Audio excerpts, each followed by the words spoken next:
தீயவர்களின் நட்பு. ஒரு கிணற்றில் வயதான தவளை ஒன்று வசித்து வந்தது. இந்த தவளையை அங்கிருந்த மற்ற தவளைகள் அடிக்கடி தொல்லைப்படுத்திக் கொண்டிருந்தது. மற்ற தவளைகள் கொடுத்த துன்பத்தை பொறுத்து கொள்ள முடியாத வயதான தவளை இராட்டினத்து தோண்டி வழியே வெளியே வந்து மற்ற தவளைகளை என்ன செய்யலாம் என்று யோசித்துக் கொண்டிருந்தபோது அந்த கிணற்றுக்கு அருகிலிருந்த பாம்பு புற்று அதன் கண்ணில் பட்டது. நம்மை துன்புறுத்திக் கொண்டிருக்கும் தவளைகளை இந்த புற்றிலிருக்கும் பாம்பின் உதவியோடு கொன்றுவிட்டால் என்ன என்கிற எண்ணம் வந்தது. மெதுவாக பாம்பு புற்றின் அருகில் சென்று பாம்பை நட்புக்கு அடைத்தது. உங்களுடைய பரம எதிரியான என்னுடன் நட்பு வைத்துக் கொள்ள வேண்டுமென்று விரும்புவது ஏன் என்று கேட்டது அந்த பாம்பு.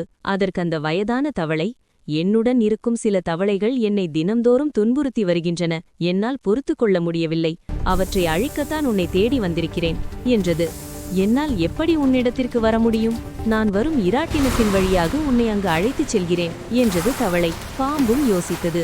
நாமோ தினமும் உணவிற்காக கஷ்டப்பட்டு கொண்டிருக்கும் போது இப்படி தானாக வந்து உணவிற்கு வழி செய்யும் தவளையின் கோரிக்கையை நாம் ஏன் மறுக்க வேண்டும் என்று நினைத்தபடி தவளையுடன் அந்த கிணற்றுக்குள் சென்றது. கிணற்றுக்குள் சென்ற பாம்பும் அந்த வயதான தவளைக்கு தொல்லை கொடுத்து வந்த தவளைகளையெல்லாம் அழித்தது. கிணற்றுக்குள் இருந்த வயதான தவளையும் மகிழ்ச்சியுற்றது. ஆனால் அந்த மகிழ்ச்சி நெடுநாள் நீடிக்கவில்லை.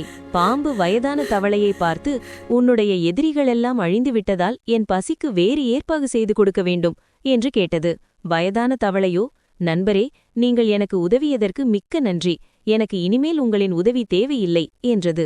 ஆனால் பாம்போ கோபத்துடன், உன்னை நம்பித்தான் நான் இங்க வந்தேன். இப்போது என்னுடைய இடத்தில் வேறு ஏதாவது வந்து குடியேறியிருக்கும். தினம்தோறும் எனக்கு நீயே ஒரு தவளையை உணவாக கொடுக்க வேண்டும். இல்லையேல் உன் கூட்டத்தில் இருப்பவர்களை நான் என் விருப்பப்படி பிடித்து தின்று என் பசியை போக்கிக் கொள்வேன் என்று அச்சுறுத்தியது.